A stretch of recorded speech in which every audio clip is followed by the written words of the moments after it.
SMT Nation, we are back. Nation, in this video, we're going to take a look at all of the states in the United States on this map. And this map shows us places with regards to internet speeds. So we're talking about at least 100 megabits per second download. Like, is that too much to ask for? All right, this data is from 2023.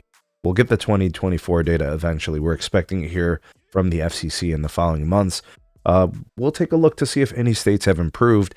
Now, the segments that you guys see is by color.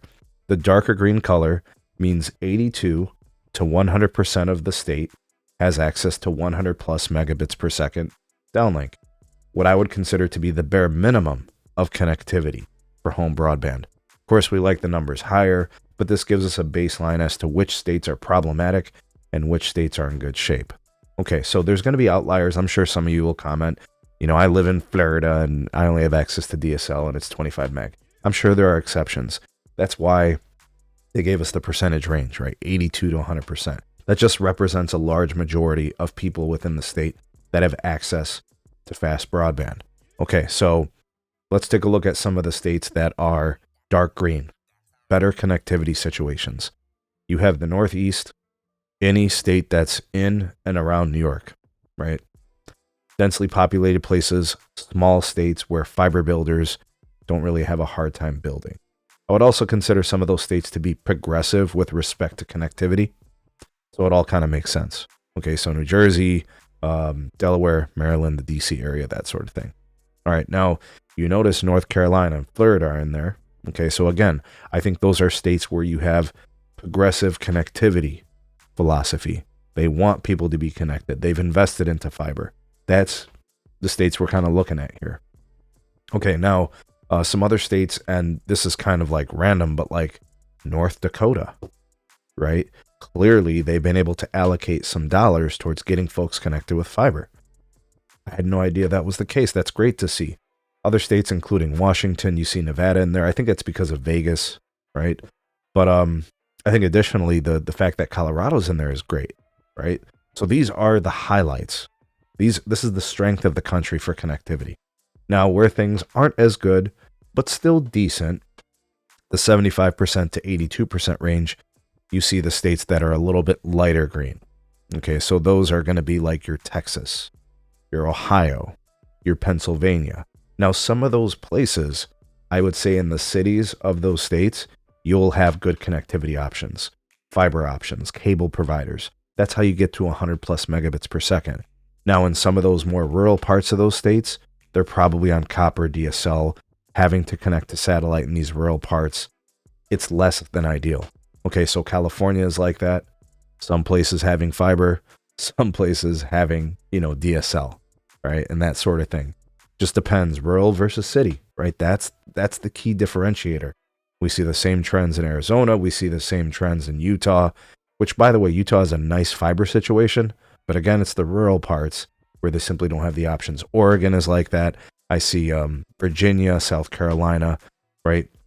And, kind of looking at the example of North Dakota doing a nice job, South Dakota, Nebraska having some speed connectivity there in that kind of group, but probably something that some states could probably work on to improve, right? So maybe they've allocated some spending, they've got some parts, some cities that are doing pretty good, but something that could be improved in the future, get that number higher.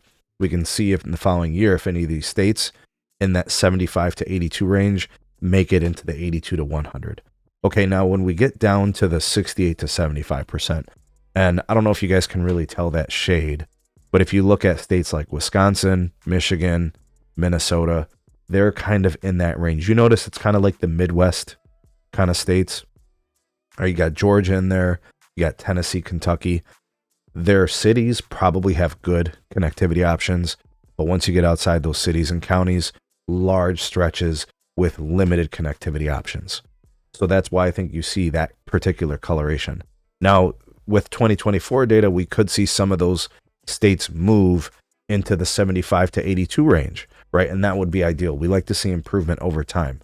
So we'll see if the new data indicates that. Now, where is the internet the worst, right? Where are the speeds the slowest and not adequate, not really meeting the definition of broadband?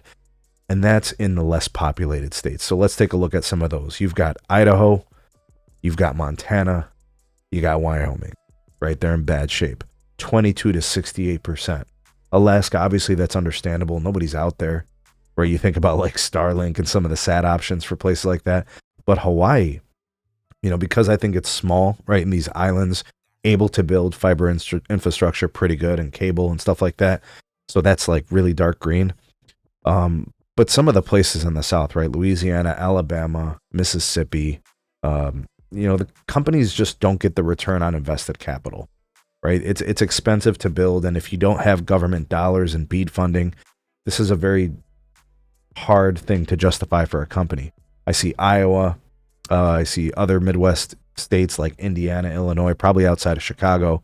You're not really seeing that much, right, for speed. And I see New Mexico having some trouble there as well.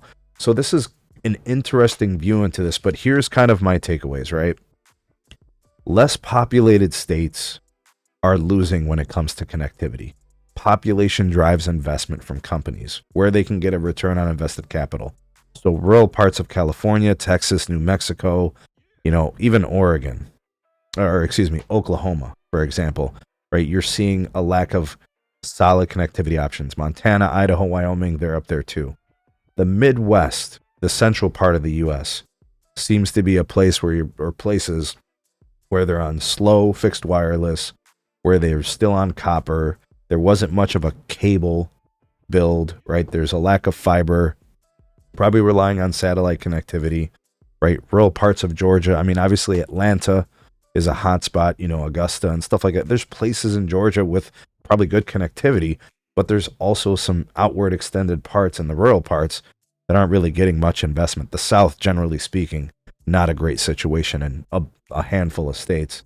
The metro areas is where it all shines, right? So you're looking at return on invested capital, right? You're looking at Philadelphia, and you're looking at New York City and parts of New Jersey, right? You look at all these parts in Florida and all these cities, you're going to have investment, right? I also think the connectivity progressive areas also show on this map. So Florida, North Carolina, right? Smaller New England states, but really it's the metro areas that really seem to shine here with these connectivity stats. Where do you kind of see any changes happening in the future? Like, are we ever going to see, a change in Puerto Rico? You guys can see it down the bottom right. They're sitting at the 22 to 68%. What's going to happen in West Virginia? I don't know if things ever really change there, at least not for a long time. The investment into the South, the investment into the Midwest, it's just not there. The population isn't there. This is a company cost analysis thing. It's always connected to the broadband builders. But with dedicated funding from the state, with dedicated funding from the government's local, state level, or even federal, the possibilities to get, faster speeds and improved broadband options is a possibility. This is where things are now. Tell me about your state, how it's performing, how it looks. Maybe we'll see 2024 some improvements. We'll come back to this video and address it at that time. So stay tuned, keep it locked here to the SMT YouTube channel. Like, share, and subscribe, and we'll see you all in the next one.